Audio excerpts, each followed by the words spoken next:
I'll pop that button. Okay, so I'm just gonna... Where's the chapstick? Bing, ticka, ding, ding, bing, ticka, ding, ding. Can I be Mothman?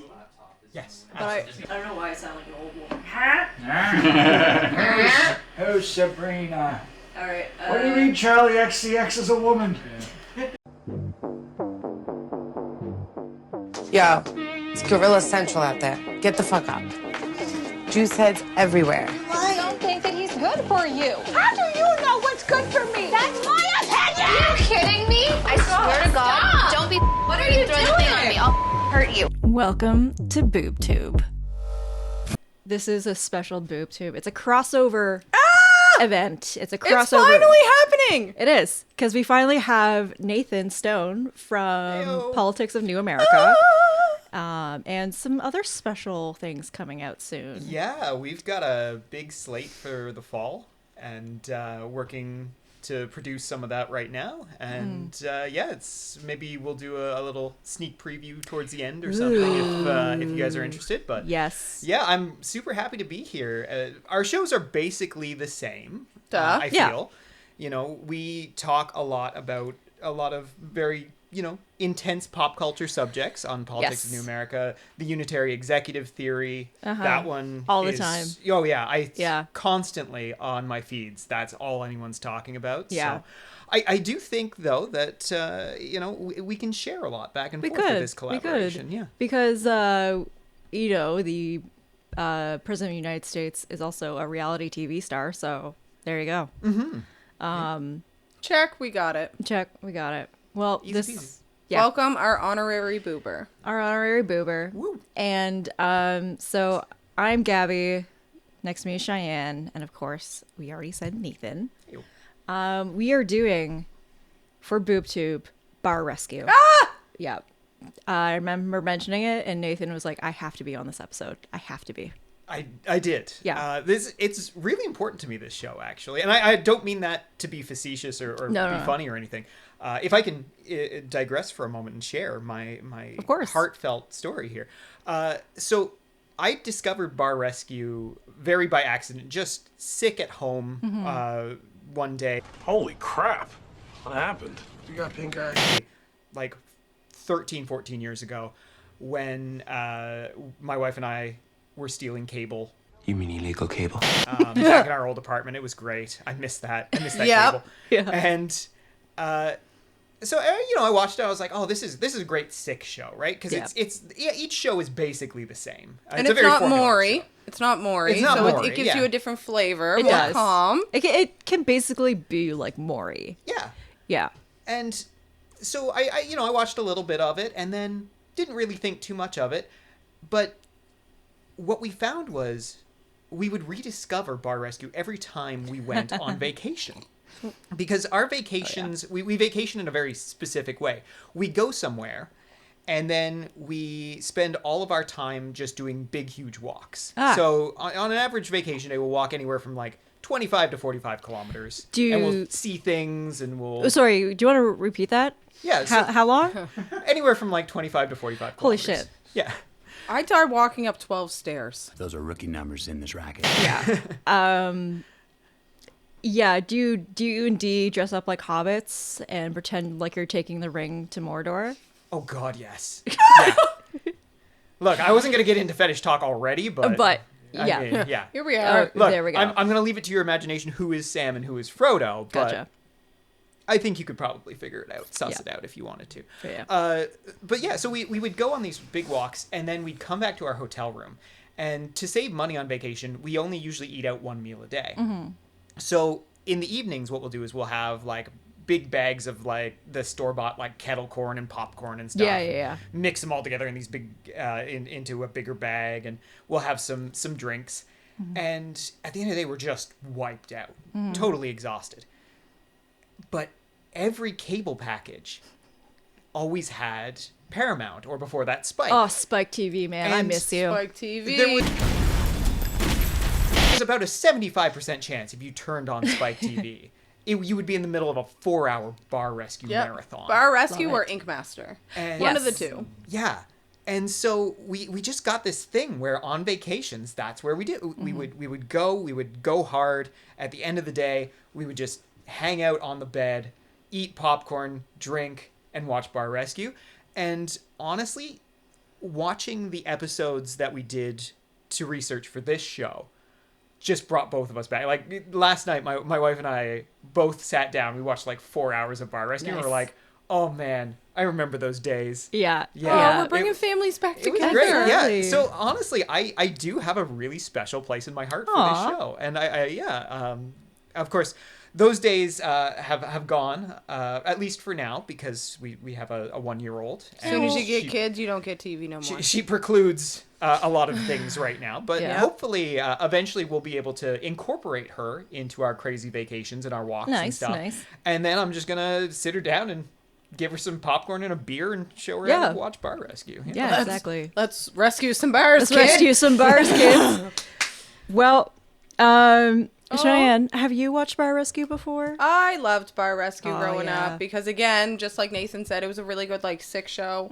You know, to switch between like Maury, Jerry Springer, Judge Judy. I was like, okay, I need less yelling. Because listen, Sometimes the difference between everyone going, oh my God, he's not my father. Ah, yeah. You are not.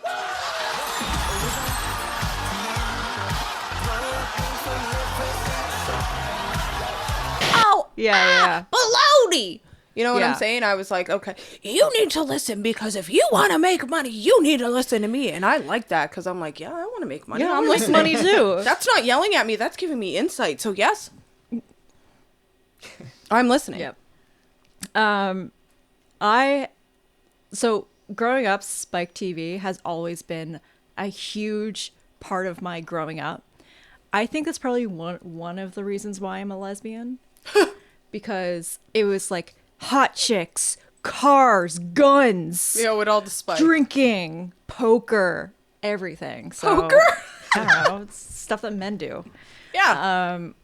And it was just like I grew up watching Bar Rescue. Well, I was already in my late teens, but then I also watched 1,000 Ways to Die. yes.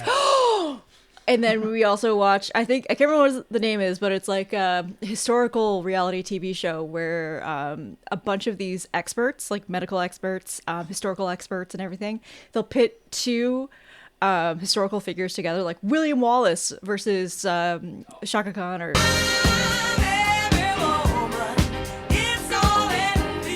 Not Shaka Khan, Shaka Zulu. I think Deadliest Warrior. Deadliest Warrior. That's Yeah, it. boy, that's it. That's it. That's the one. That is the also when very late night when I couldn't sleep, I would sneak down and sometimes there would be Girls Gone Wild. Oh boy. Yep, And now she's a lesbian. It all makes sense. it all makes sense. My dad's like, yeah, she can watch Spike TV. That's totally fine.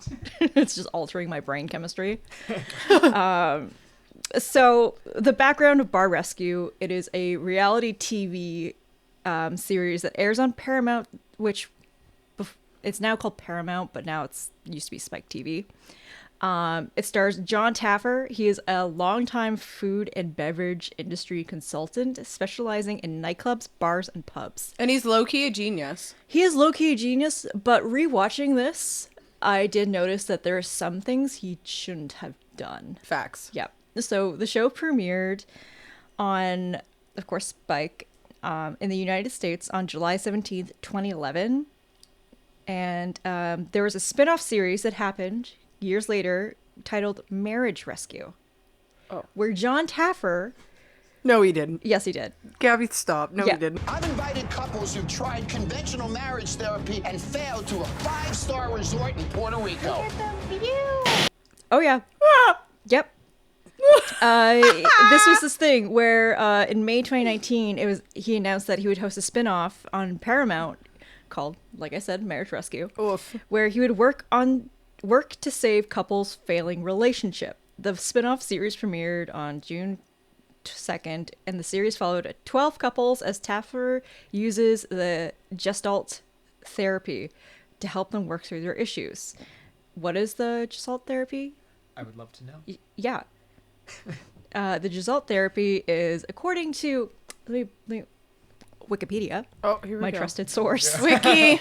is it's a form of psychotherapy that emphasizes personal responsibility and focuses on the individual's experience in the present moment.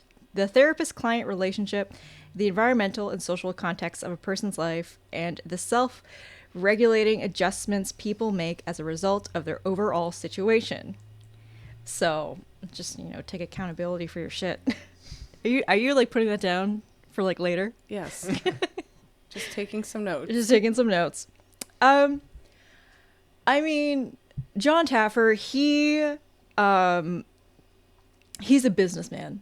He focuses a lot on the business and, of course, but the thing is,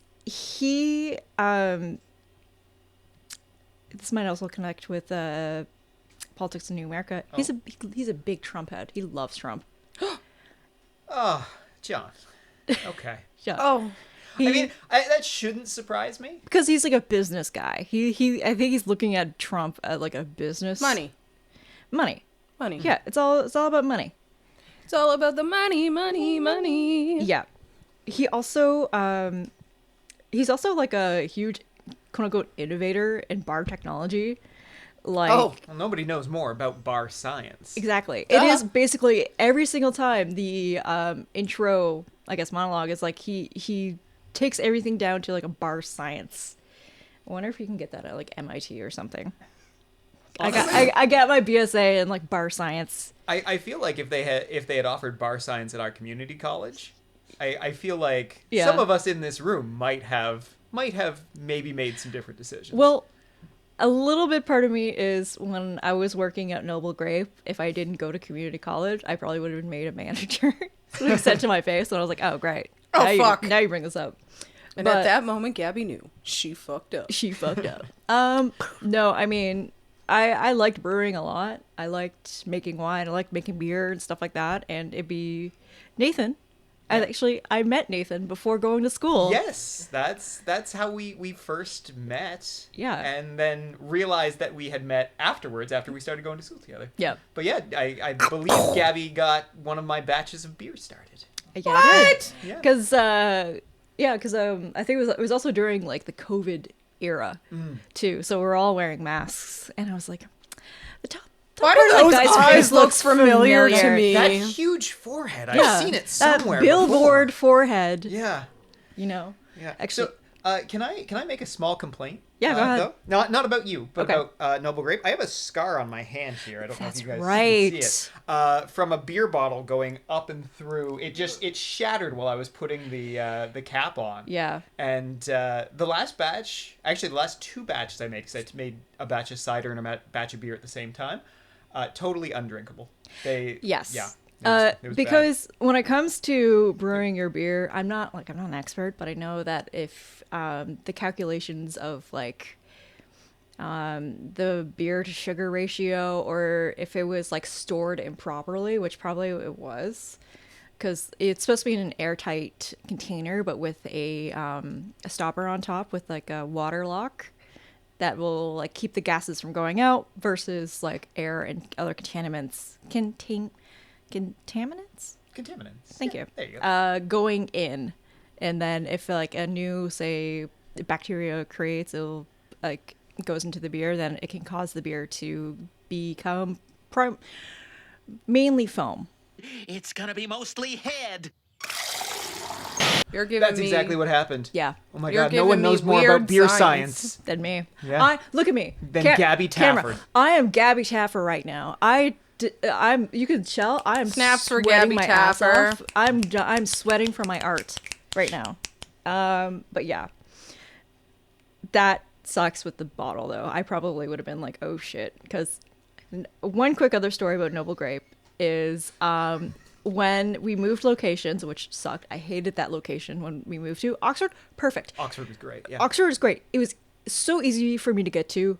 Like, I could basically, my bus was right outside my door, and like the bus stop was just basically right in front of the store too. So not even it's like two on steps. Main Street in Dartmouth, right? Well, that was one location, Okay. but it was on Lady Hammond for like a while, and complaining because before I had the luxury of going to coffee shops And then there was like a grocery store not too far away, and then we moved, and then it was like Cousins. And they fucked it all up. I know, it was like Cousins or Tim Hortons, and of course at the time I was a vegetarian, so I was like, I don't eat meat, and like all these other places, like I can't really order anything unless like it's meat related, or the vegetarian option is absolute dog shit. So I was like, fuck me. Okay. Yeah. Tell you what, though, I did get them back for you. I bled all over their floor Good. that day. Perfect. Good. Was that at the new location? That was at the new location, yeah. Yeah. So going on from that story, what I was trying to say is this nice older woman, she was working at the we bought that location from another beer and winemaking store, but so we had this thing, it's like a levee or something like that, and you can put like really heavy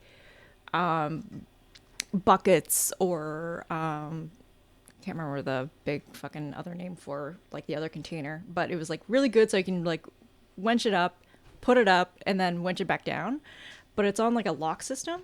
So to put it down, you just press the unlock, and then you can slowly bring it down. And then she lost her grip, and like the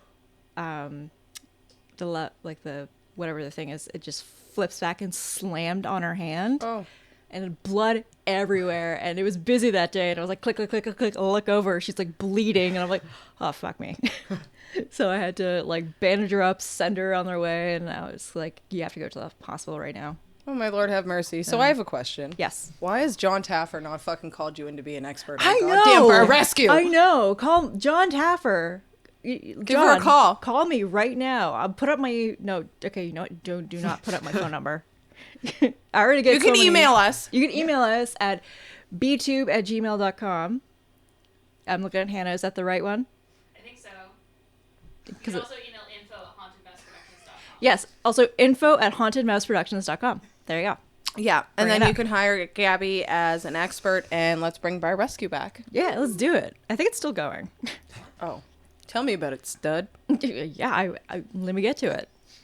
So with the format of Bar Rescue, the Jon Taffer will go into a failing bar where the owner the owner usually reaches out to him, but we do have some exceptions where like other staff or family members who happen to also work or be around them also reach out to Jon Taffer and be like, listen, they're like X amount of money in debt. The bar's gonna close. We're gonna lose all our money. Help. We're gonna lose our retirement. We're gonna do we're trying to make this succeed so we can have a future.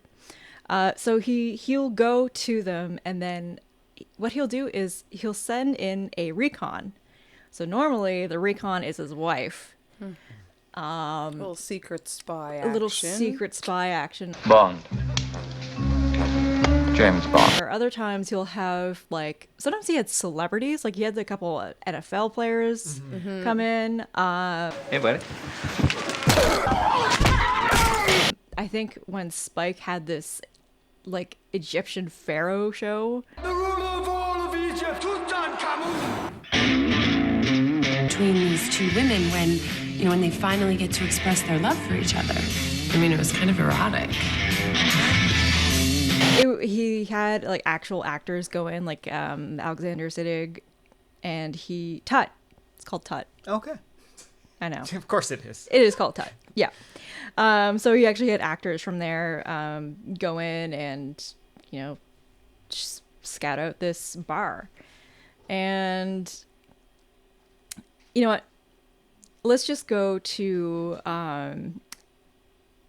clip 5. So we can see the recon. I'm ready for these clips.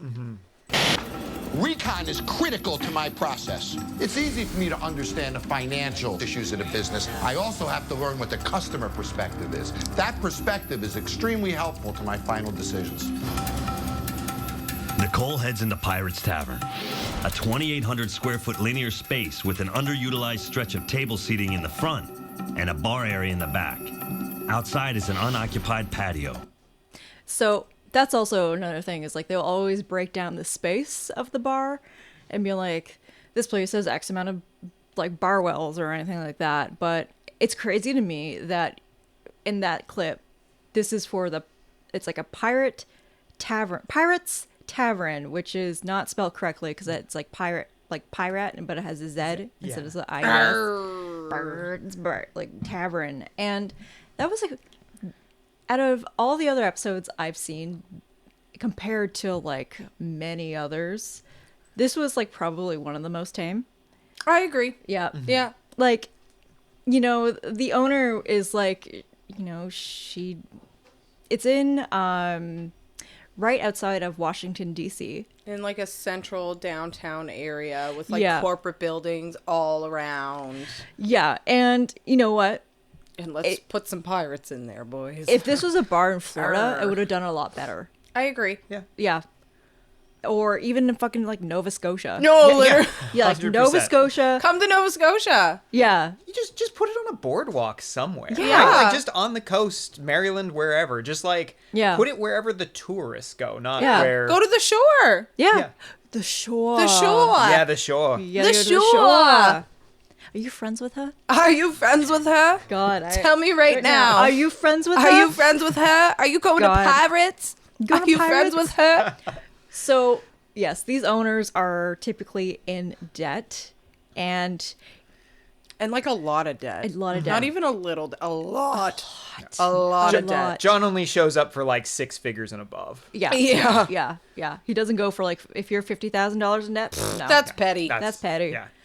Pocket change. Literally. I can't imagine. I've never had $900,000 in my life, which is what Tracy, who is the owner, Tracy Rebello, who is the owner of Pirates Tavern, is in $900,000 in debt. I've never seen $900,000. Like, what does $900,000 look like? Can we like insert a clip?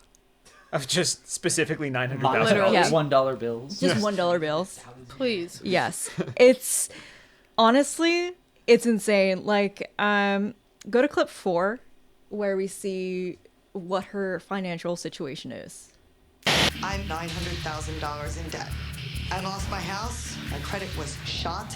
I lost everything. I need help. Now, with Pirates Tavern in danger of sinking for good, Tracy has agreed to pull back the doors, bust open the books, and make a call for help to Bar Rescue. Yeah.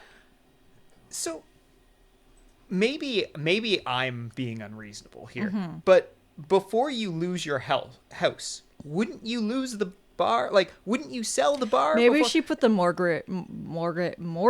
There we go. Into it. Oh, like maybe that's she took out a mortgage. That's exactly what she would have done. Yeah. I would have loved them to interview her family. Well, the Like- fucking crazy thing is Tracy still, like, she moved into her parents' home. The basement with her 17-year-old daughter and husband. I would have been like, I want to live with dad. I'm not moving back into grandma's place. Like, what? Like, I want to, like, no. It's, I don't ever want to, like, impinge on people's dreams, but sometimes you have to be reasonable. Like, a pirate-themed bar in a landlocked area, like, if you're, like I said, like Nathan said, it would be great if you were actually on a boardwalk. Right. It literally does not take a bar science fucking person to be like, yeah, this isn't going to work. Yeah. Open your fucking eyes. It's insane. It's literally insane to me. But also, I want to show you what Pirates Tavern actually looks like. And go to clip 2 there. I know I'm like bouncing around clips. Arr! Worst pirate I've ever heard. Damn, it feels good to be a gangster. In 2007, after a long career in corporate communications, Tracy Rebello hosted a successful pirate-themed Halloween party. She wanted to bring this theme to her everyday life, so she launched Pirates Tavern. Being a pirate is the ultimate Peter Pan syndrome. To live like a child, yet be an adult. Peter Pan syndrome? No, I am Peter Pan. You're not your Michael Jackson. I'm Peter Pan by heart. Honestly, just get a PlayStation. Just imagine if your kid Get a grew up and Switch. said that. What? I want to live in the Peter Pan fantasy every day of my life. I would introduce her to LARPing. Yeah. Because I would have been like, that's great. I love that you have this creativity to you. But unfortunately, our society needs us to have a job. Right? Take a page out of Joe Jackson's book and beat the shit out of that little kid. No, literally. Or go put your goddamn Pirates bar on a boardwalk. Or, I don't know, And play dress go up. to Disneyland and work as like one of the Pirates of the Caribbean actors. There you go. You got There it. you go. Arr! Get paid like under like the bare minimum wage to work at Disney. I don't know that the issue was that there were no other ways for her to express her love of Pirates.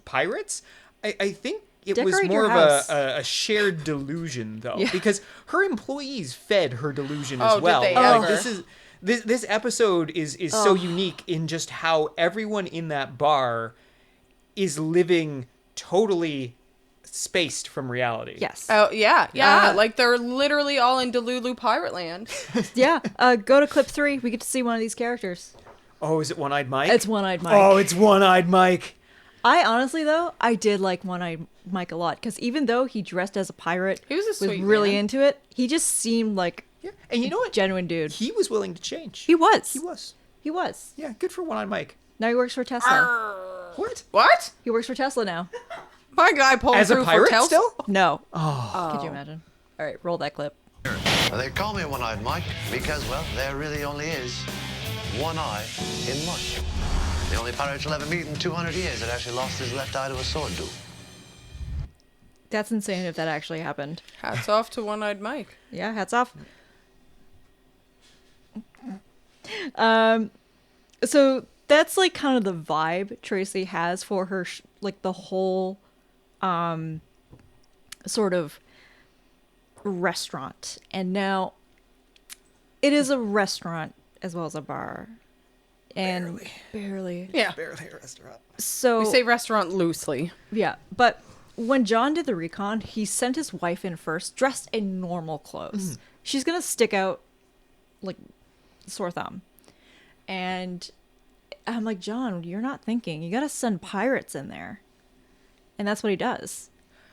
Okay, I thought the exact opposite, because I figured that they would be more suspicious of some people coming in dressed like pirates, whereas ostensibly they would want normal people coming in off the street. But then it seems to work, like you said. Yeah. Like she, as she says in the episode, she got made. They realized it was her. Yeah. And so they've got the kid gloves on. But then when he sends in 2 other bar owners dressed as pirates, the staff is just like, oh, whatever. Yeah. Because I have a feeling like when it comes to like productions, I have a feeling they'll let them know, like, okay, on this day we're gonna send in Jon Taffer and his quote unquote recon. So maybe they don't tell them who the recon is, but I think they know that they're expecting it. Right. And I have a feeling like either like as soon as Jon's wife came in, then came out, they're probably like, oh, okay, the We're done, recon's we're over. good. Like Jon Taffer's gonna come in soon, and maybe they're just like, I have a feeling like this is like a specialty bar where only people who are part of this pirate community would go to. So I have a feeling like it's staffed by the community. It's usually people from the community goes into. This is like what, Silver Springs? It's just Silver Spring, Maryland. It's like right outside of Washington. And it's insane to me because it's just like, I have a feeling like people who dress up as pirates just go in and they just do whatever the fuck they want. That's fucking weird, man. And I'm sorry I said it. It's fucking weird. Yeah. I mean, I think it's fun. It's good to have a theme because you have like what, the Jungle Cafe. Yeah. Oh, yeah. Yeah. But like make You it have make Casa sense. Bonita. Make it make Yeah. sense in, like Landlocked Maryland. where Yeah. Well, corporate Maryland, where there's nothing make it make but sense. like buildings full of like professionals and stuff like that, and offices. And Change my mind. Yeah. Yeah. So let's go to I want to show you the gross ass food. Because normally when it comes with these shows, they show the food that's gross. Yeah. So we're gonna show clip 7 where we get to see gross My ass least fish. favorite part of every episode. I know. Oh my god, that's I'm actually hungry. so gross. It was a disgusting chunk of white, smelly. I couldn't even take a bite. This sucks. That's supposed to be like mahi. Like mahi mahi. Free mahi mahi, free mahi mahi, if you will. You heard it from the pirate too. Yeah. It sucks. Okay. I don't know. How do pirates talk? No, you got it. Yeah. That's exactly it. Arr, shucks. She sucks. Yeah. Let's throw her overboard. So the chef is, oh god, I just realized, because we got new lighting, and every time it cuts to me, I'm like, huh. Okay. I went a little bit heavy on the blush today. Never mind. No, you did not. I don't know. I'm just really sweaty, and like it's making my mascara run a little bit, and I'm just like, I look a little insane right now. Yeah. I look. Like Taffer just getting more and more stressed as the Yeah. I'm gonna have like a heart attack. Yeah. Like I'm surprised Jon Taffer never had a heart attack before. We're gonna walk out. That's it. Done. Yeah, walk out. Done. That's coming up later. But so the food is done by Tracy's husband, Giussiano. Which a fire name. I'm sorry. I'm just going to say it right now before we go anywhere forward with this. I love the name Giussiano. We're pro Giussiano? No, like the he name? sucks. I like his name. But I like the name. I don't know. It sounded like an alias you make up while stumbling over yourself talking to like cops. Yeah. It's like my Giussiano. Yeah. Giussiano. I'm Giussiano. Yeah, I've got a boy. Giussiano. I totally have a boyfriend. His name is Philip Glass. Giussiano. Yeah. So Giussiano does not like that Jon Taffer does not like his food. So let's go to clip 12. Let me explain something to you. She had to buy them your dinner tonight because you blew it. Because the customer. No, because you blew it. And how dare you put her. I clean my hands too. I got my work cut out for me. You're a fool, man. He cleaned his hands too, guys. Yep. Giussiano. This guy can't cook for the fucking life for him. I thought it was interesting that he got so offended because I'll get offended if someone criticizes something that I legitimately feel that, you know, I am skilled at and I have, you know, a background in. If you're putting your heart and soul into it, this dude just wandered into the kitchen one day and his wife was like, "Hey, do you want this job?" Yeah. And he doesn't seem to, but he's still really upset when Jon criticizes him. And it's weird. Also, I spent the whole damn episode trying to figure out where his accent was from and never did. Where is he from? I don't know. Couldn't tell you. Yeah, no, I don't think anyone could. No. Can we pull up the good old Google or? Yeah, I can do that during the break. Perf, because I'd love to figure it out. But first, I want to show you. Because same. Yeah, no. First, I want to show you his. I call it radioactive chicken. Oh my gosh! Look at how fucking red this chicken is. Go to clip 15. It literally made my eyes water just looking at it. And it's like habanero sauce, and he just fucking dunks that bitch in. Do it. Oh, I feel that shit. Come on, man. Come on. Yeah. Oh my god. I like spicy foods. I think if I saw that, I'd be like, no, thank you. I'm telling you, my eyes were watering. Red. Like my eyes were legit watering. I swear. I would die. Yeah. Like I am the mildest, most basic bitch when it comes. No, literally same. Yeah. I'm vanilla as heat, fuck. And it's just like I like the mild sauces. I'm like, ooh, whoa, this is spicy, right? Something like that, it would be over for me. That would be it. They would find me dead in that kitchen. No, literally same. Like when it comes to pepperoni, I can't. I eat honey garlic pepperoni. That's it. Because mild pepperoni, too spicy for me. I can't. I get it. I love swear. The spice. I love the spice. Ugh, my nose is running. Spicy, but Thinking the thing about it, is, holy shit. This is my go-to chicken wing thing. Is what I do. Is I always get like, of course, breaded chicken wings, and then like I always get the sauce on the side. So then I'll have like the hot sauce, and then I'll have like the ranch, and then I'll do like a dip, and milk. No. I love milk with my freaking my chicken wings with my ranch. I love it. Do you fucking dip it in the milk? Oh God, no. Okay, that is. I was gonna say that would be heinous. I was gonna say that would be heinous, Gabby. Don't even joke about that. Don't even make nobody do that. Nobody do that. Moving on.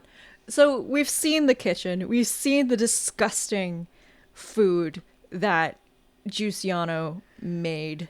And now let's go on to the bar. Because with Pirates Tavern, they had almost like a specialty drink called the grog. Let's go to clip 17. Grog. Ginger beer, cloves, lime, and amaretto. Okay. And then it's all the rum. Oh my god, I have heartburn. Wow. Heartburn? Yeah. Oof. So by my calculation, 3/4, and so it's about. Oh, and there's more. Oh, there's more. But wait, there's more. The grog is just diabetic shock and booze.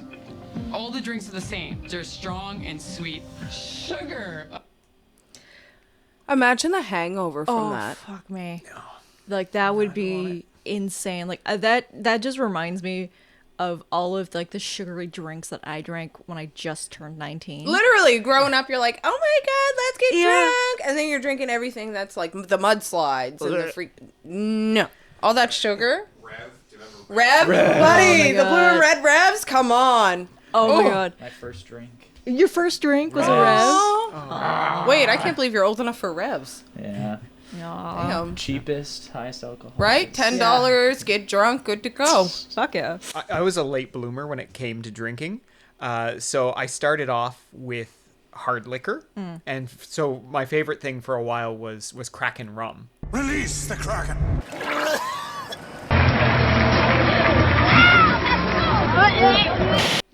And so this is, I would have been about 26, 27. Yeah. And I was a lot bigger then. I was about 60 odd pounds heavier than I am now. So I could handle drinks like that a little bit better.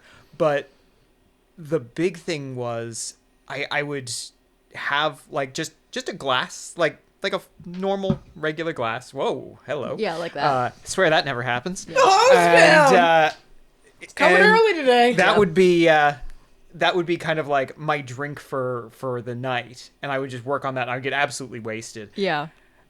And at some point, that power just turned off, and I drank some Kraken, and I was like, oh no. Oh no. Oh no. And I could feel my stomach writhing like a great beast. Like the yes. And it growled and it hissed at me. Oh my god. And I felt so gross. And it was just the worst rock gut I've ever experienced. And I have never touched dark rum since then. Now in my old age, there's a lot of like 4% beers, a lot of non-alcoholic beer nights.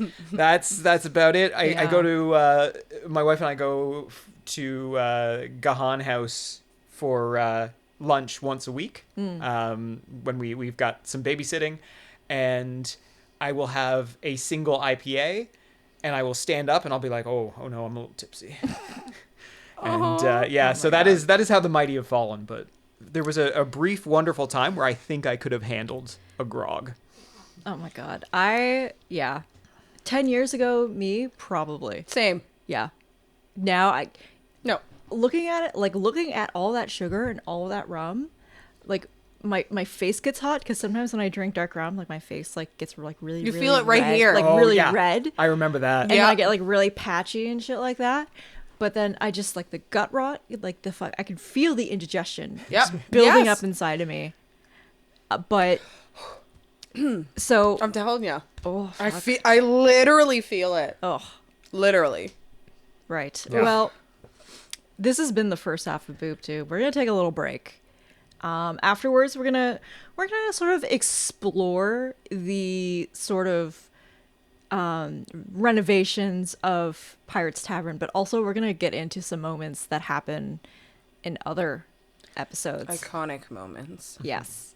So see you later. Stay tuned. I need some pizza.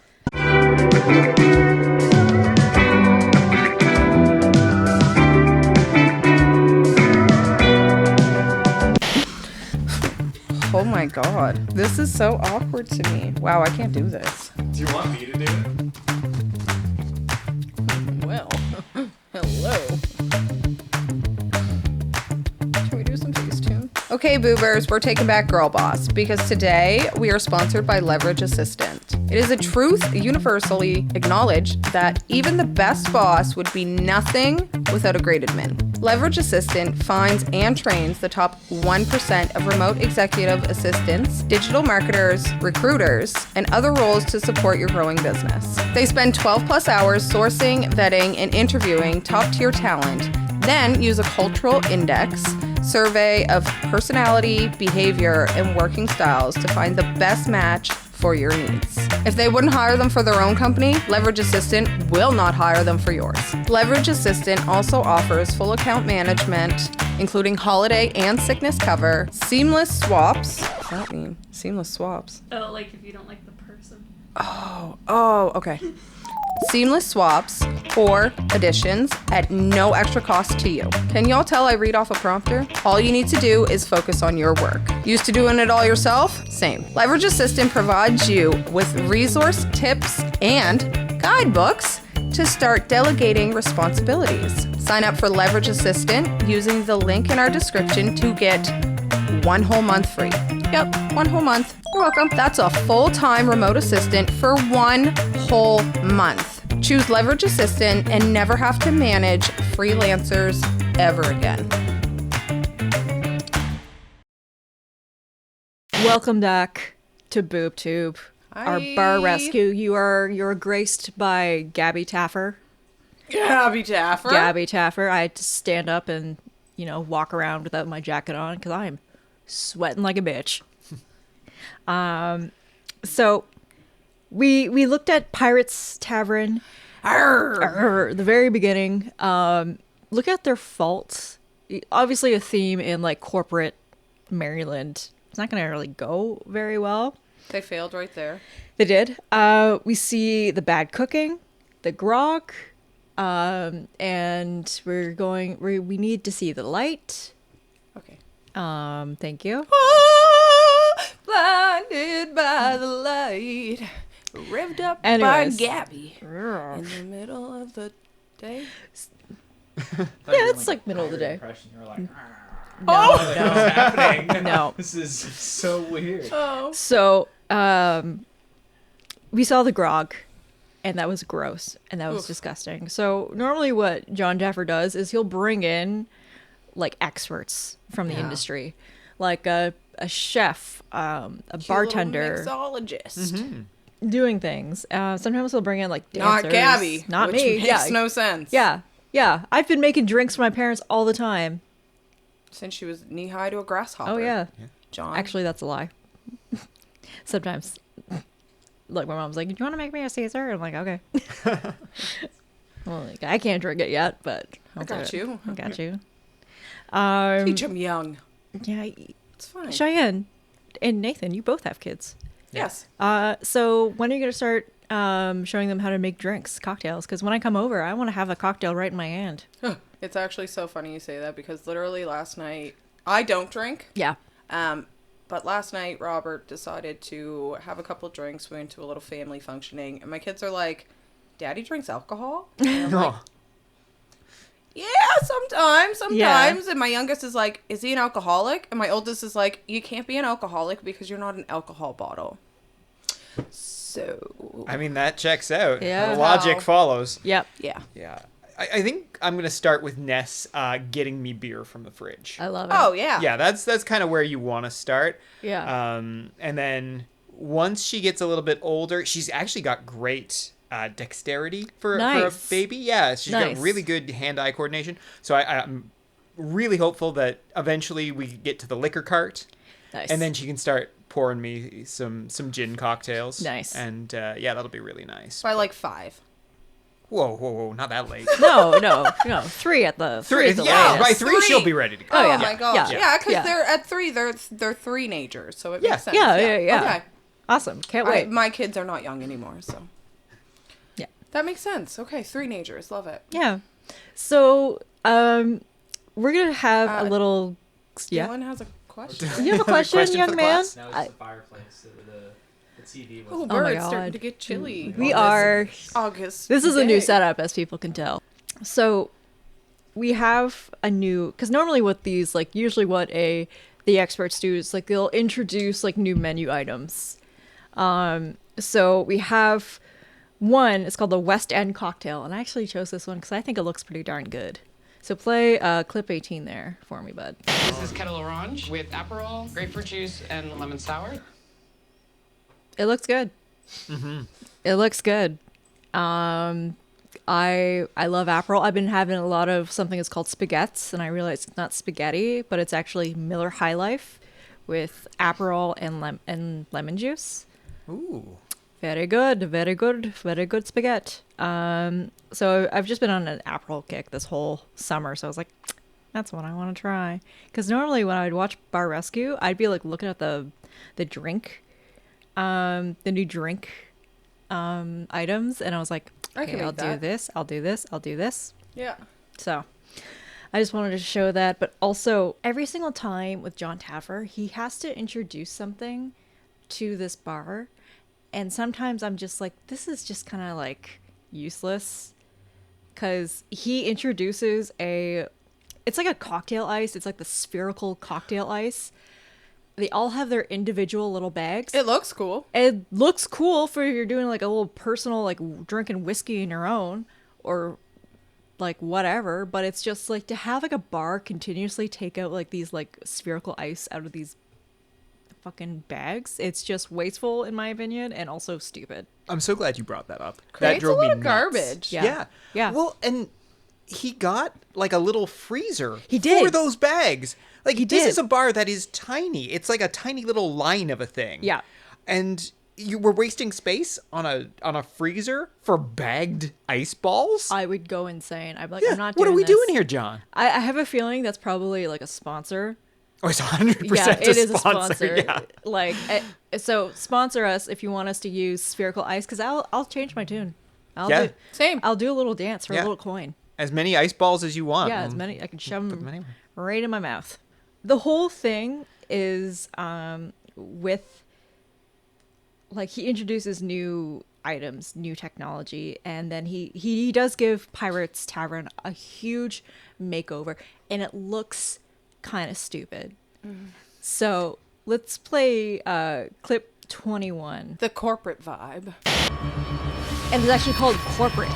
Oh, that's just... What the f*** is that?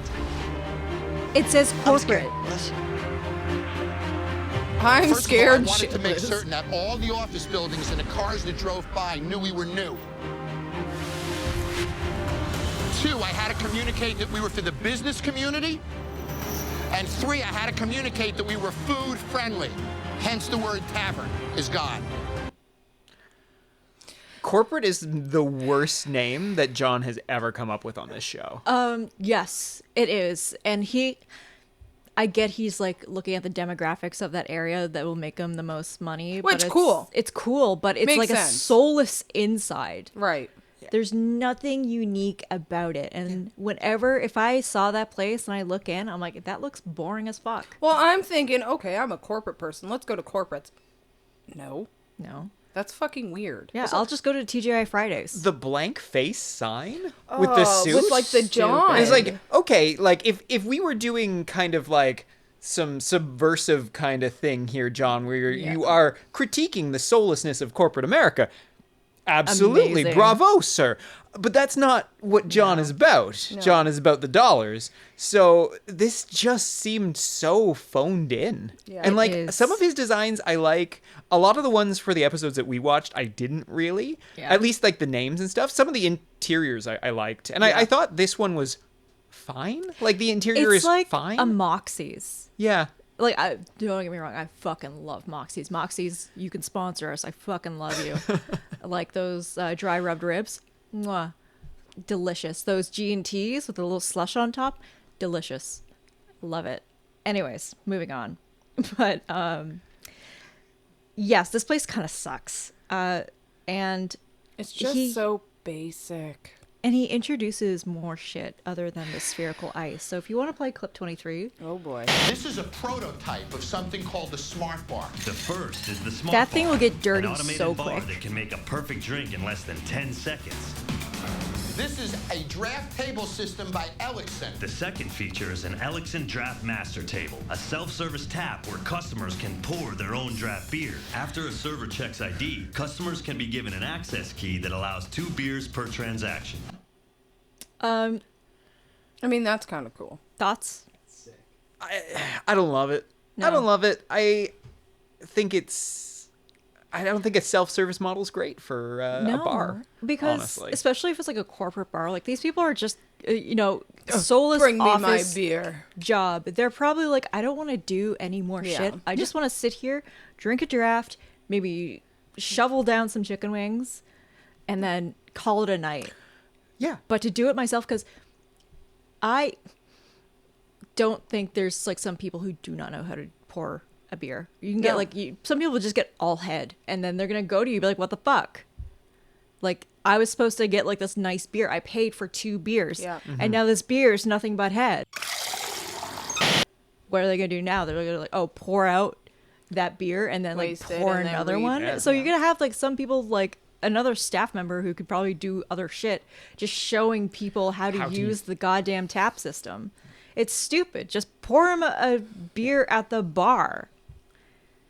That's exactly it. And what kills me about this too is that, okay, I was born in Southern Ontario. I lived most of my life in and around Toronto. Yeah. And the thing you should know about Toronto is that it is all soulless corporate people doing soulless corporate things. Oh, yeah. And there's one thing that they want, and that's a patio.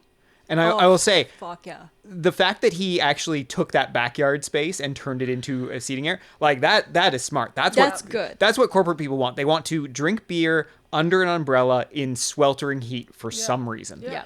And that's it's just the money. something about the heat and like the cold beer. It's just good. Yeah, It's like so good. try and get to a patio in Toronto after about 4 p.m. It's insane. You will spend a Herculean amount of time and effort trying to do that. It's like trying to throw the ring into Mount Doom. Yeah. You're just by the time you finish, you're going to be beaten, bloody. Yeah. You're just You're gonna like be missing a couple fingers. Yeah, you're just hoping that a big eagle swoops down and like ends your suffering. They're not even here to save you. They're just carrying you off. Yeah. But that to me spoke like that was the best decision he made about that bar. Yeah. But the rest of it kind of didn't grab me this one. Yeah. So that is like the whole sort of formula that happens with every single episode, but with the exception of a couple, because but Tracy did not like it, and I can sort of see why, because she was so gung ho about this fucking pirate themed bar.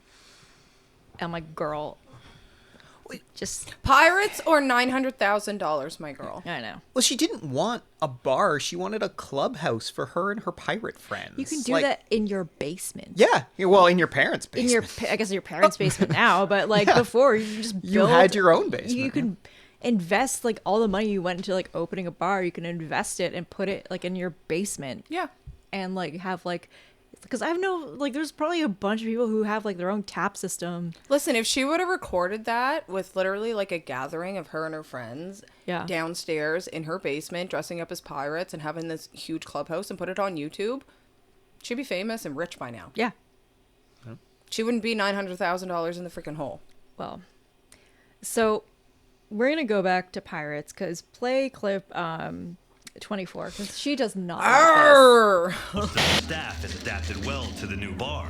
The most important ex-pirate is struggling with the change. These changes are not what I had wanted. How bad do we just want a vat of grog right now and just be serving that, huh? So we're really enjoying the new place. Thanks for having us. That's really not what I want to hear.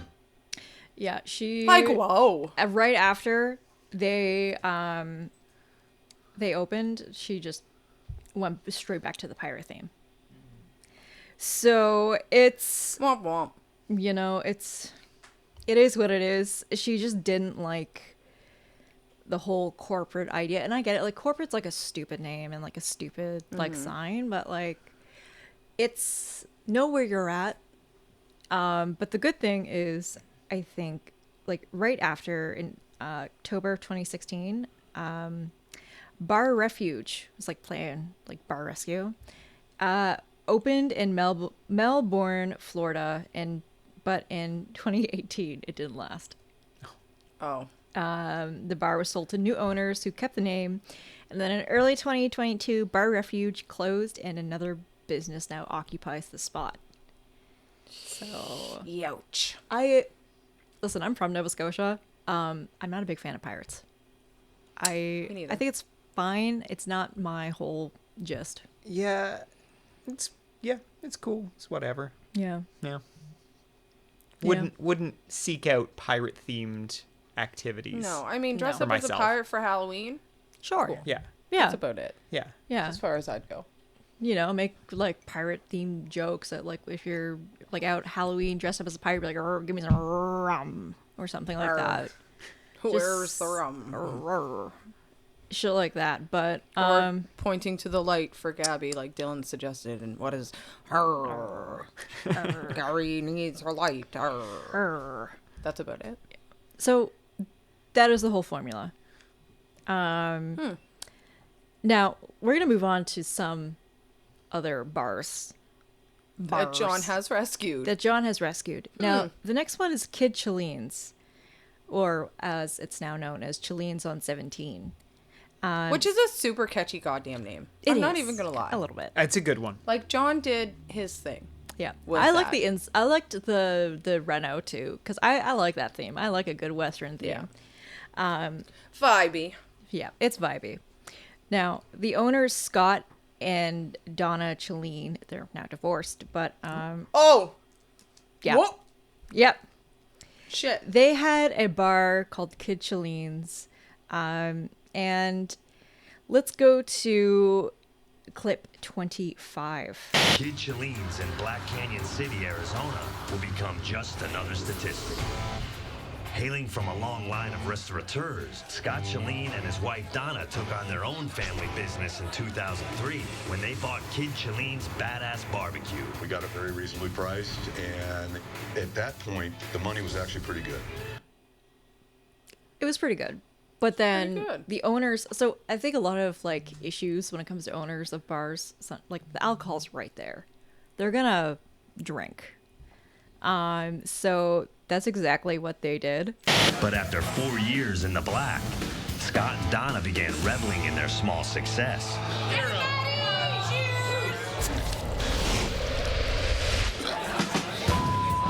They want to have a good time. Yeah. They want to drink, they drink. As they went from slinging drinks to throwing them back, their daughter Aaliyah was forced to wrangle the bar. Oh boy. And that's the thing that pissed me off the most, is like the kid having to come in and try to save the whole, like the bar, because it's...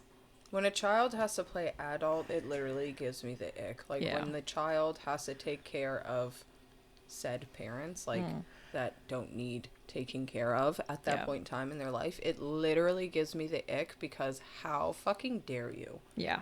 I'm sorry. How dare you? Yeah. You know what I mean? Like your kid wants to go to college and shit. What are you doing? Yeah. Unless sitting they there want drinking to... your shots in their bar and stuff. Oh yeah. Okay.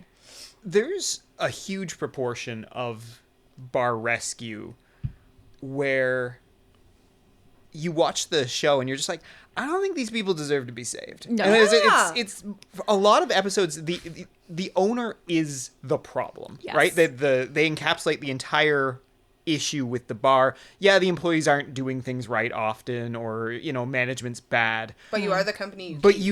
Exactly. Thank you. Yeah. And you hired all these people, and you are ultimately responsible for them. Yep. So it's really, really hard to empathize with the owners on this show, usually. And for so many episodes, Jon's coming in, and he basically has to, like, how Stella got her groove back, the owner, right? Like, he has to relight that fire. He's got to, get that passion going again, or get them to stop getting high on their own supply. And every time I see it, I'm just like, man, I don't really think these people deserve it. Jon? So a part of me is just like, oh, these people, they have a problem. And if you put like an alcoholic near alcohol, like, not saying all of them, but like sometimes, like if they, they really want to, they will get to it. Yeah. Like it's an addiction. It is, you know? and it's a serious thing. Now, there's some crazy shit that kind of happened during this episode. One is, I have a joke. I have a joke. A horse walks into the bar. Oh? Play clip 33. What does that horse do? What happened? Holy. A horse literally walks into the bar. Okay. That could be seriously dangerous. What would have happened if that horse weren't I in your lane? bet. That's disgusting. And then she's laughing. She thinks this is funny. I bet the producers are like, you know, it'd be crazy if we put a horse in our bar. Yeah. Right? Because it's like for the Western themes. And then literally the horse, like, I almost cried because I felt so bad for that freaking horse when he was slipping. But then the horse shit everywhere. I know. Gross! It is disgusting. Yeah. That's awesome. Oh my god. Beyond, I mean, the animal kind of welfare side of it too. I mean, horses are big, dumb, and so strong. Yeah. Right? That horse could have easily, and especially when it slipped, like kicked someone, caved someone's head in. Fucking borrow. Yeah, it's wild to see. Extremely. I do dangerous. wonder how much, because this is the same episode too where they have a motorcyclist Yeah. coming in and just revving his engine in What? Play that clip. Play clip 27. Putting the wild in their Wild West bar.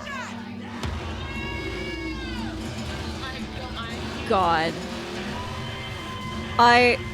Do not let people do stupid. And like a 21-year-old is literally telling her parents who own the bar, don't let people do stupid shit? Huh?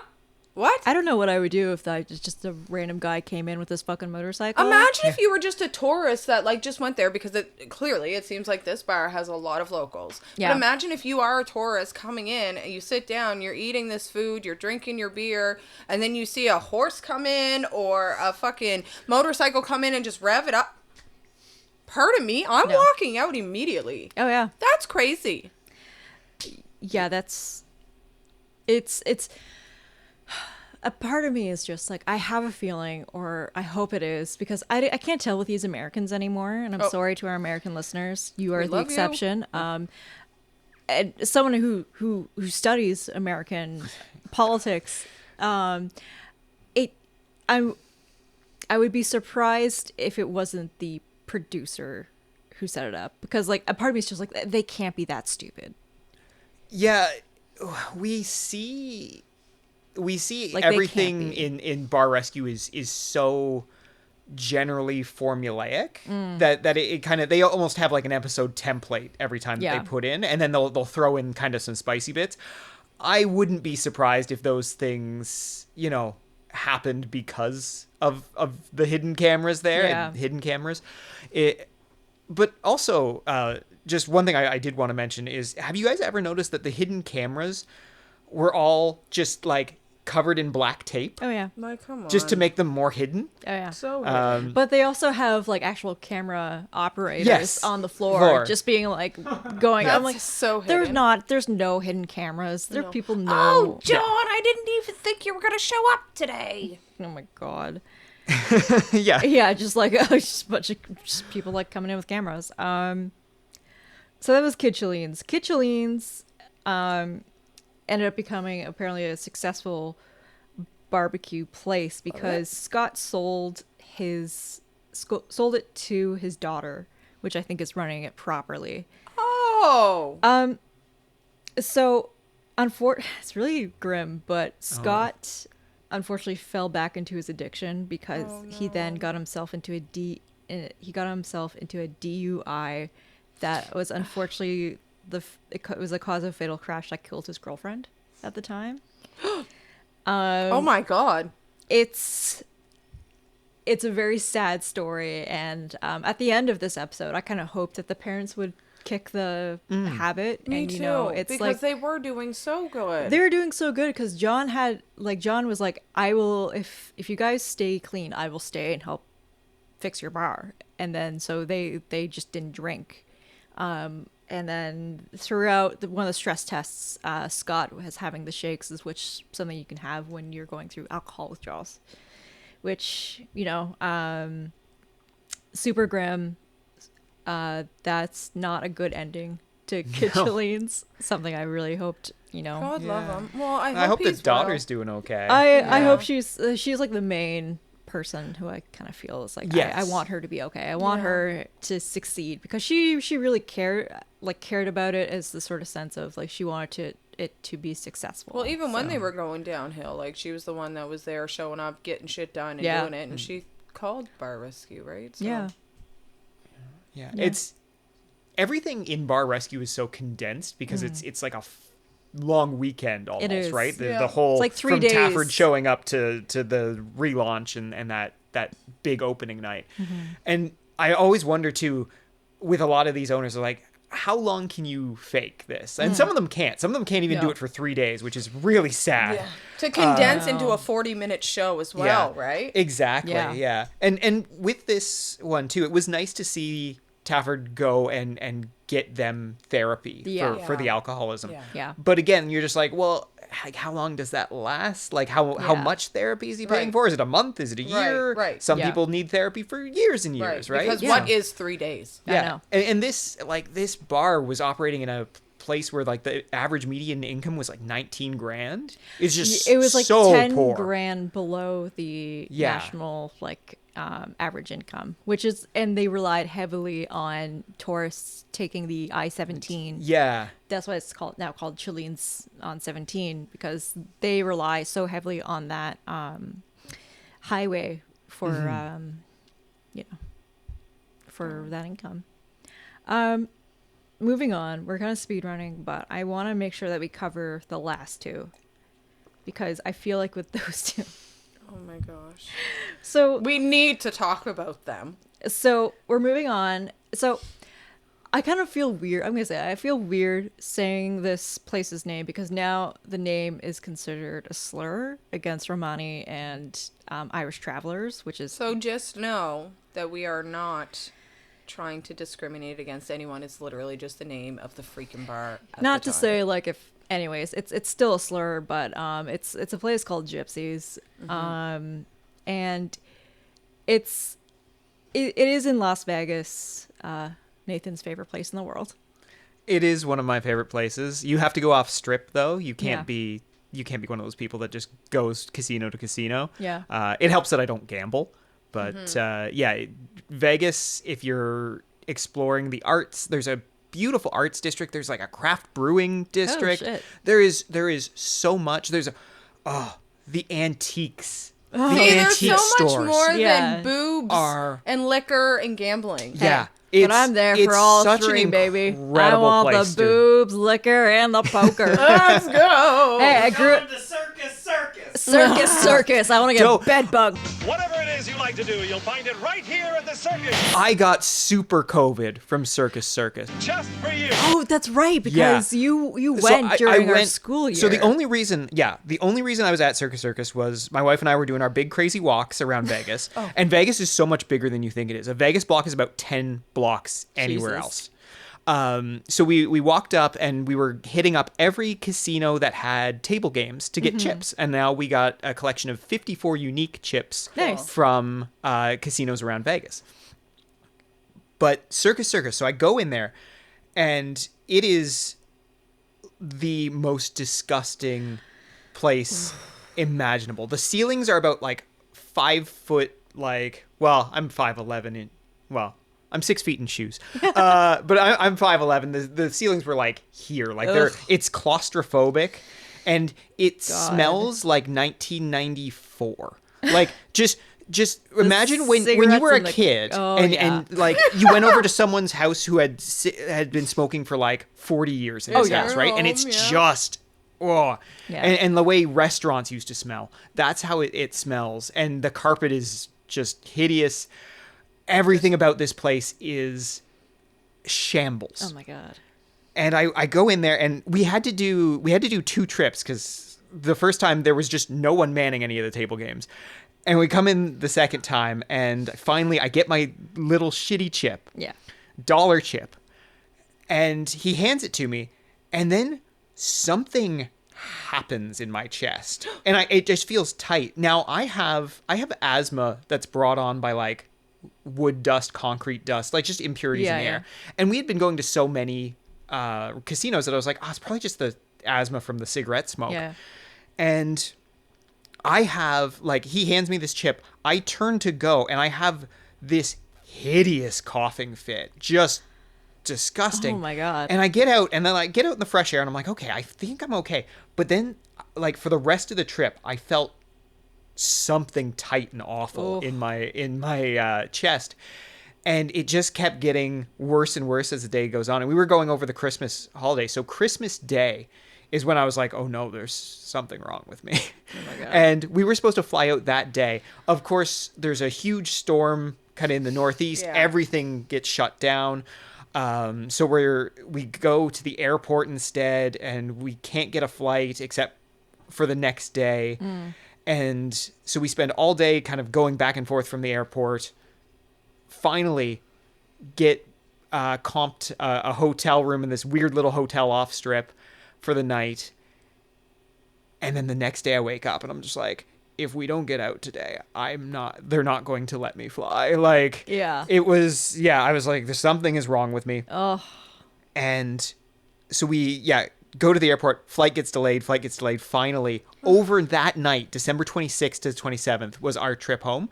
By the time I got home, I was shaking. I was like fully like, I had like my mask on, and I was like this, because I felt so bad, right? Like, because you didn't want to travel, but I also couldn't be stuck in Vegas. No. Oh my God. And you'd have to start working the strip. Yeah. That would have been it for me. Yeah. Yeah. I put on the big feathers, the little bikini, and there we go. The last showgirl. There you go. Move aside, Pam Anderson. And so the day of the 27th, I was awake for maybe 4 hours, and I was just in bed, and then Dee started coming down with it, and then for the next week and a half we were just destroyed. Just done. But the trip was so good that even knowing how bad that was going to be, I'd still taken it, because I too legitimately love Las Vegas. Yeah. Perfect. So the bar was ran by Paul Sanfilippo. This man is a character. He is a Looney Tune. He is a Looney Tune. Dude's a straight up loser. He is. He is just a straight up loser. He is. Yeah. He is a loser. So play clip 51. Dylan! Play clip 51! Brandon! What? Put some Janet Jackson on. I'm not putting Janet Jackson on, okay? Excuse me. Brandon! You need to stop yelling at me at the bar. Brandon! Why is he here anyway? I hear he's barely ever at the bar, and when he does show up, he acts just like this. Dylan! Video boy! You have a gift. Thank you. Chyenne is like a great like mimicker. She can just Dylan! Oh, God. Play some Janet Jackson! Now! Or you're fired! Oh my God. Dylan! Play the next clip, because it just keeps getting worse. What the? Oh, come here. Oh, you're kind of, Brandon! What? Put Janet on or you're fired. Put her on your self. You own the jukebox. Brandon, if you're out there, bud, you are a legend, and you did not deserve anything from Bar Rescue or Paul. I mean, he did kind of dodge the bullet in getting fired at the end there. Just knowing what happened with that bar. Paul he definitely has a problem, but he throws a fit. He throws a glass, and then he basically just fucking sexually harasses his employees. Yeah. Like, he asks one of them to give him a lap dance. I'm like, no, that's not right. Yeah. You oh my God, if HR was there, he'd be like, fired or something. Well, I don't know. But he does drink a lot, and he play this nice clip. Play clip 58. Dylan! Because he says that he's a nice man, and I don't think he is a nice man. So just play that next clip. Throughout the years, I've gotten probably a little too nice. Don't touch me! Oh, you bitch. Bitch, get the out. Bitch. Get out! Stick your head in my ass. We'll see you in court, dude. Bitch. He's not a nice man. Stick your head in my ass. What? So, he got into a lot of fucking trouble. He has a lot, like one of the most serious like debts that I've seen. Yeah. He was slapped with a $400,000 fee for not paying live entertainment taxes. So what he would do is he would have drag shows happen, which is great because Gypsy is a gay bar, and it's one of the oldest gay bars on the Strip, and it has like a place in like queer history, and it, you know, like we need which is literally queer iconic. spaces. Yeah, like there's I was super upset when Men's and Molly's closed down because I loved Men's and Molly's. Like Reflections, too many straight guys getting in and starting flirting with me. I'm like, yep, bitch, I'm trying to pick up a woman. I'm not trying to pick you up. I literally had to pretend I was a freaking lesbian because I'm like, well, it's also because bro, like, I'm going to the gay bar to have fun. Yeah, I don't want to be to picked up dance by a and shit nasty like this, man. and to have people like, especially like straight men. Like I had to chase a straight guy. Like we were on the upper levels of Reflections, and this guy, he wouldn't leave my friends alone. So I went over, I'm like, you gotta fucking leave us alone. And then he just started like going from like each and every single one of us, and I was like, no, fucking leave us alone. And then he went to grab for my hips with his hands. Done. And I like knocked his hands away. I'm like, you gotta get the fuck away from me right now. And he just he ran all the way downstairs, and I just kind of almost went after him, but I lost him in the crowd, and I was like, I'm gonna kill him. I'm just imagining you going after him like the T-1000. just like just the Taffer 1000. The Taffer The 1000, Taffer yeah. 1000. Just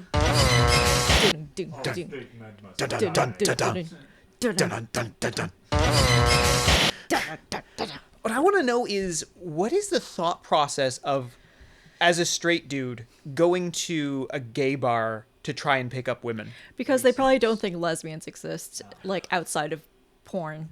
Or they think lesbians will want to be lesbians with a man. Yeah.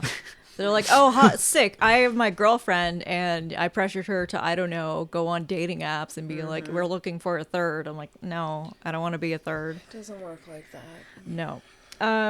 So, anyways, he was slapped with that fee, but also during the show, he had $2 million in debt. $2 million. Oof. That is a lot of fucking money. Mm-hmm. That's 2013 money too. That does, yeah, right? 2013 money. I don't even know what's that now, but it's like USD. Also USD. Yeah. It's insane. Like he found himself in like so much other like he also found himself in legal troubles which significantly affected the business, and he was charged, get this, with multiple counts of arson and insurance fraud related to a fire at another one of his properties. Oh, I love that. I do love a little bit of arson, I have to say. Unfortunately, San Filippo actually did pass away in 2022. Oh. Now we're moving on to the legend, the clusterfuck that is the O-Face. O-Face! Now, Gypsy was a bit of a ride, but it only kind of happened in like the first half. And I do have to say, when it came to Gypsy, Jon Taffer, he should have consulted like gay club owners. Yeah. Because he didn't want to have 3 drag stages. And I'm like, and he wanted the staff to dance like sexy boy dance. Sexy boy dance. Yeah, leave their post in sexy boy dance. No, absolutely not. I'm like, I'm a bartender. I am not moving from behind this bar. Like, could you imagine being thrown into that?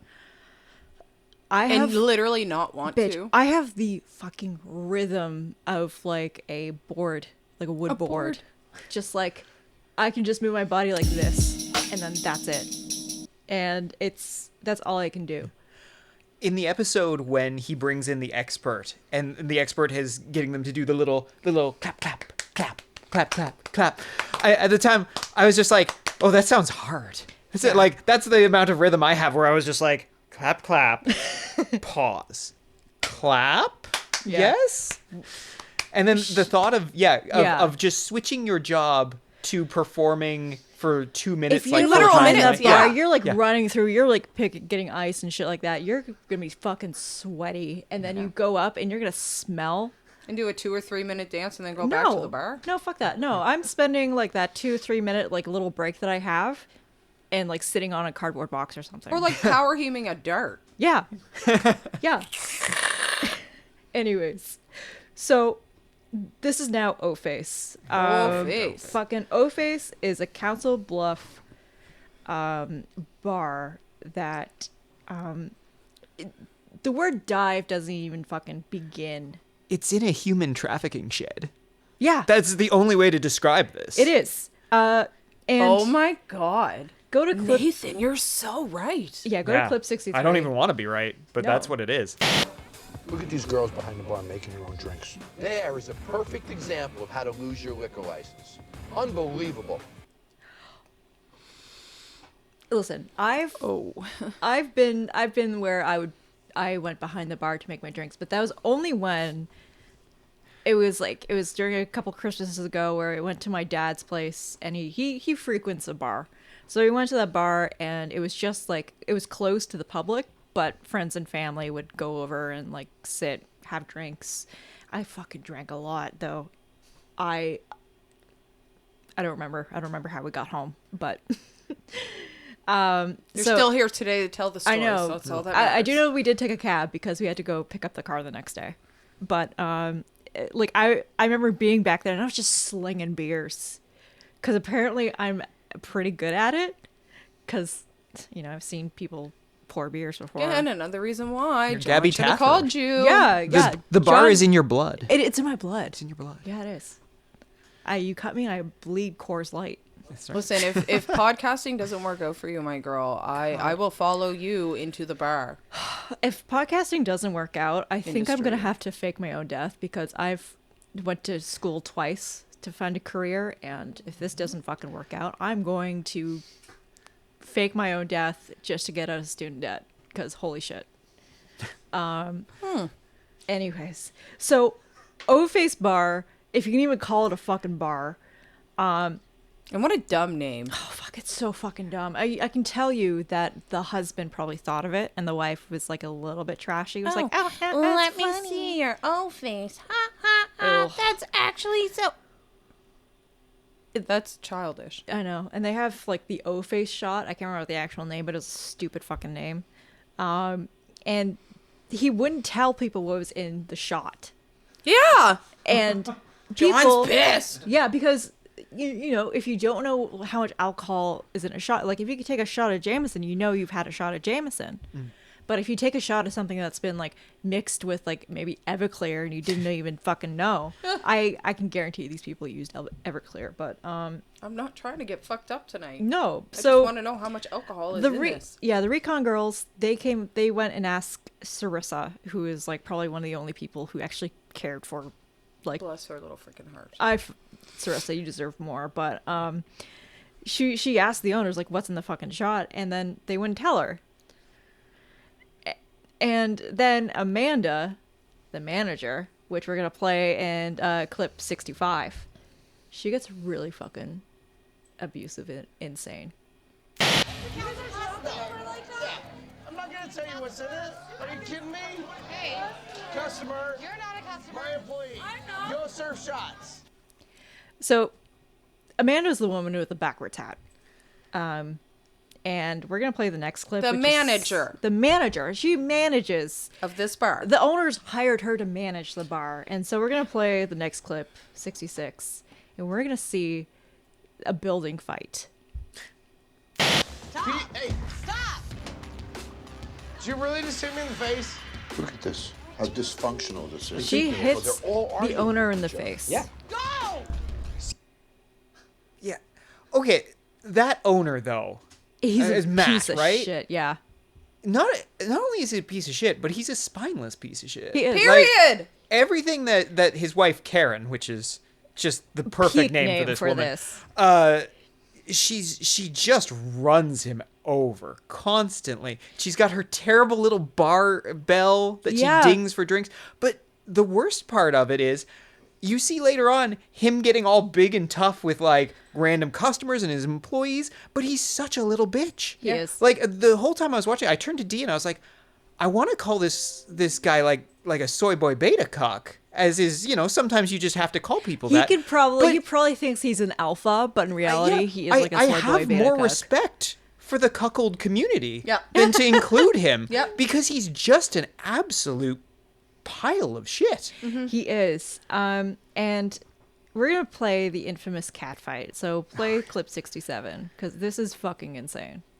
Dylan! Oh, we got to fight. And they're really beating the hell out of each other. It's a full-blown cat Well, in that clip of the fight, it looks like Sarissa is winning. So good on Sarissa. Stop! What are you doing? She goes, shut the fuck up. Hold on. This is your bar. Wait a second. You're the manager of this bar. How dare you disrespect that girl? God. Girl. That's my mom. Whoa. Yeah. And it's insane because throughout, also, like, as soon as Sarissa is, like, out off to the corner, she's like, giving, like, these, like, really, like, faces. Like, she's like, play the next clip just to show her lethal face card. Well, I mean, she's probably drunk. Get him out here now! Is this your manager? Do you allow her to beat up your employees? No. You have an employee beating her up. Her head hits that concrete. You're out of business. That's assault. If she got hurt, she could sue you. This is your representative. She's beating up an employee. Why aren't you upset? Ugh. Why am I screaming and you're not? I will scream at you all day long, but I will never yell at my wife. Nathan, would you yell if someone's like yelling at Dee? Would you yell at the person yelling at your wife? Contextually dependent, of course. Yeah. But yeah, I probably would. Yeah. I would be very upset. I've never been in this exact situation before. I don't know. These people are just such trash, though, that like I feel like any kind of yelling at these people is fine and good. So with O-Face, this bar is one of the very few bars that Jon Taffer walks out. Mm-hmm. And because that's not the only time that there was a fight there. Matt, Dave, please explain this. Going with you? Military mother. I will take you out. That, buddy. Oh.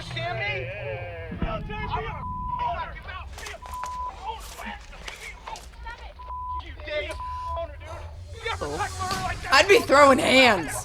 What do you mean you just let that man who literally gives you a paycheck slap you in the face? What do you mean? What do you mean? Yeah. What do you mean? White hot rage. And then walk away?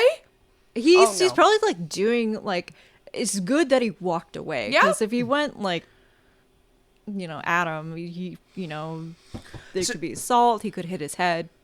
These workers in O-Face, and I do have a lot of sympathy for all of them that aren't Amanda. Yeah. And Sick, who deserves a shout out. Seems like a very reasonable guy. But I do have to say, I don't know what Dave did. Like, maybe not to say that hitting him was wrong. Like, it isn't wrong. It is wrong. He should never been hit by your employer, let alone another person. But I don't know what escalated it. Mm-hmm. I don't think it was anything. I really don't. I think it was the fact that probably a drunk fight. Yeah, it was probably some dumb little argument, right? Probably like maybe Dave said something about Karen, but it's just like this man apparently, I guess, loves his wife a lot, and I'd stick up for her if I had wife stick up for her. But if she's doing shitty things too, I'm gonna be like, yo, listen, you gotta tell your wife. Yeah, you don't, because you're married to someone doesn't mean that they become infallible in your eyes, right? You still have to be a responsible adult, and any of these employees sued, and like there's clearly enough evidence just from this show to do that, like that is it. Like John's trying to tell them that, you know, if her head hits the ground or something, I'm just like, no, sue them right now. Yeah. Right. Like Sarissa, just go get a lawyer. You can get one of those great like ambulance chasers. It's like no win, no fee. Yeah. Like, and just take whatever meager assets O-Face has left. Like, that's what you should be doing. Don't come back and work for them. What? No. What? No, I would have sued the fuck out of them. Yeah. It's...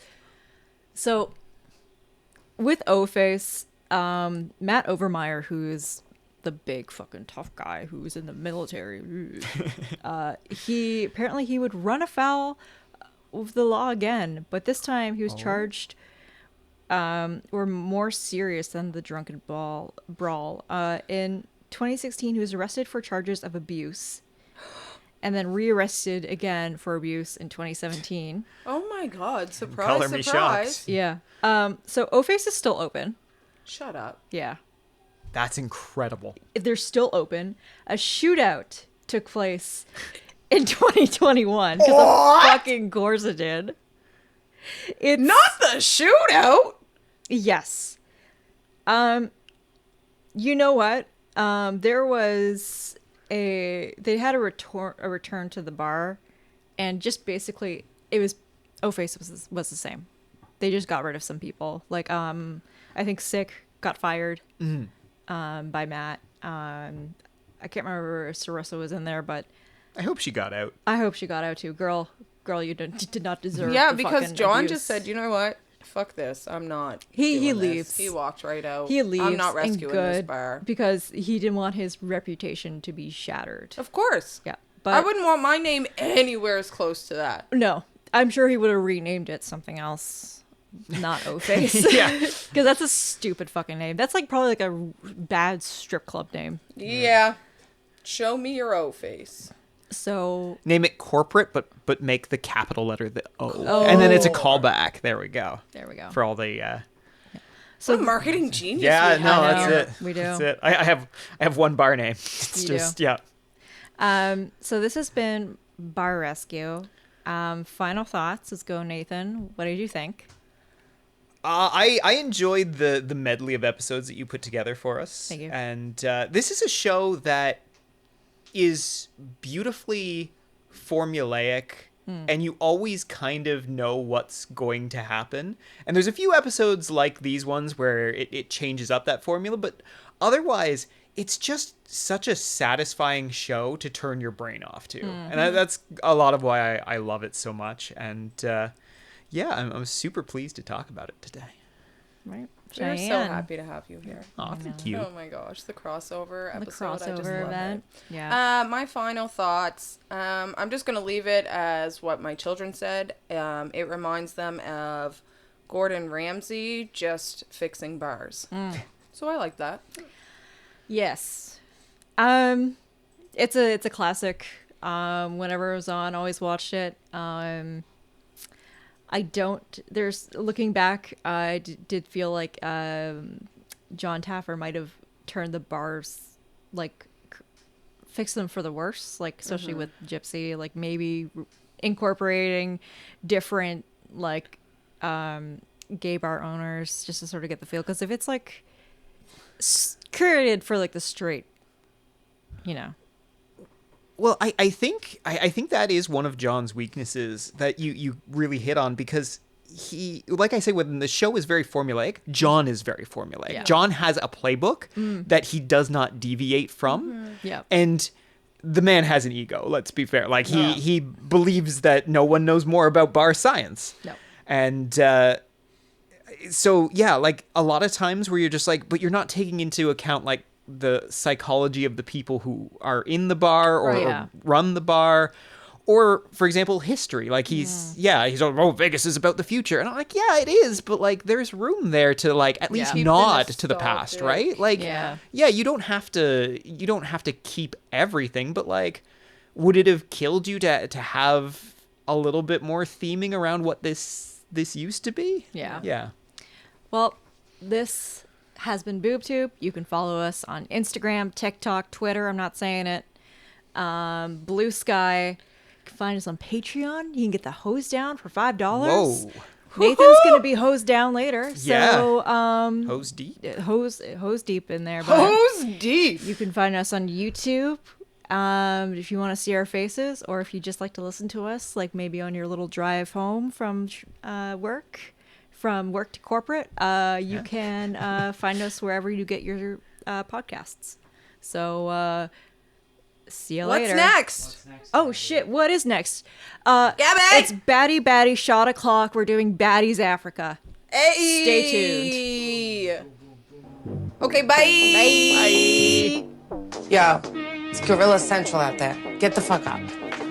Juice heads everywhere. I don't think that he's good for you. How do you know what's good for me? That's my opinion! Are you kidding me? I swear to God. Stop. Don't be What are you throw the thing on me. I'll hurt you. Welcome to BoobTube. This has been a Haunted Mouse production. Cut that out.